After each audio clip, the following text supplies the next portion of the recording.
friends and family. How's it going, guys? It's me again. Welcome back to the channel and welcome back to another video. And on today, guys, I would like to talk about my remote control. Let's talk about the settings that are programmed in my remote control that address the issues that I have. Now, before I get started with this video, I would like to state for the record, I am no way affiliated with Boston Scientific. I am not a representative. I am not a doctor. The settings that are programmed in this remote control were put in place by my representatives. I can change my settings to adjust to my particular needing.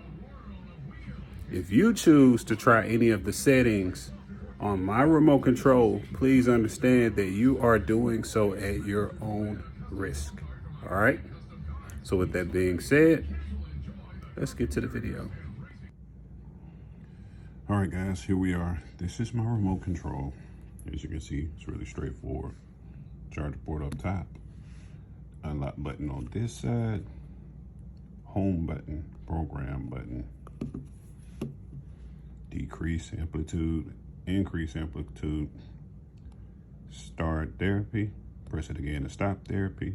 These are navigational buttons that I can use to navigate through the different settings, and this right here is equivalent to an OK button. So let's say if I wanted to turn this on, I press and hold my lock button, and now it's unlocked. Looking at the top of the screen, I have a battery icon here and a battery icon here. This icon is for the remote control battery. As you can see, I said previously in a previous video that I haven't charged it in like over a month. It's starting to go down. This red light right here is an indicator showing that therapy is running. When it is red, therapy is running. And if I were to turn it off, it would go dim, for example. Okay, so therapy's off. All right, so that's what it looked like in off position. So we're gonna turn it back on. Okay, this one here is the battery for my pulse generator. As you can see, it is halfway down. I've been running it really heavy. On average, I have to charge up about a week in a couple of days. So today is like almost a week and 5 days. So, you know, I've been going pretty light last week. Okay, so this right here is program number 3. I have a total of 5 programs in this remote, okay? But before I go to changing to different channels to show you the different programs I have, I'll go ahead and talk about this screen. This screen right here is my intensity or the amplitude. Mashing this button will decrease the amplitude. Pressing that button will increase the amplitude. And let's say if I want to change programs, I can either press this button here to change programs, but since I'm not getting ready to do that yet, we'll just go to stimulation areas. This is the section I go to where I can change the settings in my remote control. All right, so the amplitude is equivalent to what you were looking at on the home screen. It is measured in milliamps. So as you can see, I'm running my program at 4.3 milliamps. That's equivalent to 16.9% on my intensity scale. The pulse width, I should have been paying attention in class when we were using these here unit measurement thingies. I'm not sure if that's units or what, but the pulse width is running at 450 of whatever this logo means. And of course, this right here, it decreases the width. That one right there increases the width, kind of like turning your program up and down. But what I noticed is the higher up you go, the wider the pulse sensation is.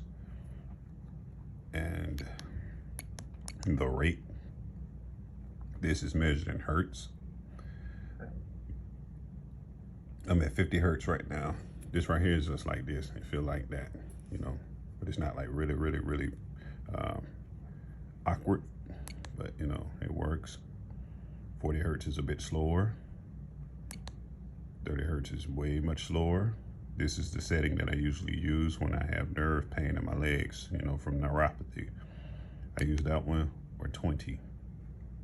and then I just turn it all the way up on the intensity. But like if I feel like I have a catch in my back and it just won't pop, I put it on 50 or 60 hertz, and I sit like upright on the edge of a chair, on the edge of the sofa or something. And if I'm lucky, you know, things that tend to slide or slip back into place, I think that I may have an issue with disc slippage. Not sure, but you know, hey, we'll figure something out. But that's what this is all about. So let's go back to programs. So let's say I want to change a program. It's going to ask me if I want to save my settings. If I were to save my settings, it's going to override what I have saved in this particular program.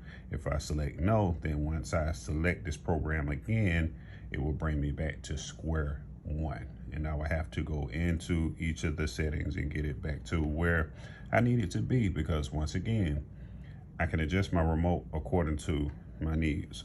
All right. So let's say, no, we're not going to say, you see I have one for my hip because I do have some hip pain. I have one for the core. That one there also targets my left leg as well as stomach and my lower back. All is from between my shoulder blades all the way down to my toes. No filling is zero filling at all. And combo therapy is great. I didn't mean to do that. But a combo therapy is a combination between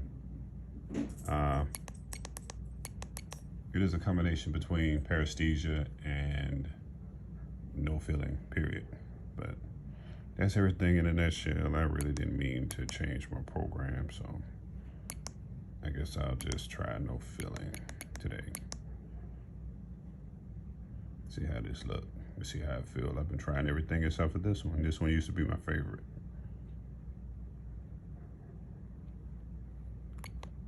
Let's turn this therapy on. All right, so back to my battery. It's gonna be time for me to charge. In a sense, I wanna give it a little bit more time. This battery has been running for like a week and maybe 4 days before it got to this point. There's a total of 4 bars on the battery and the pulse generator. So I'm pretty sure I can get another week out of this, but I'm not sure how far my battery would get it charged if I were to get it down too low. And then in the same sentence, I don't want to overwork my battery because I would shorten the lifespan of it, which means I will have to go back and have to have it replaced sooner than later, because the typical lifespan for these batteries are 7 to 10 years, depending on the amount of usage on it, how much you use it, how much you charge it. So I really try not to charge it unless I really need to. So I'm going to wait maybe a day or two before go ahead and try to do that. But guys, that sums up this video. If you have any questions, feel free to drop them down below. I'll try my best to answer them in a timely manner, typically in the same day. Please keep in mind, guys, I am not a doctor. I am not a representative from Boston Scientific. I am simply a patient. These programs that are in this remote were programmed by my representatives. Now, I can tinker with them to change them to where they address the areas that bothers me the most.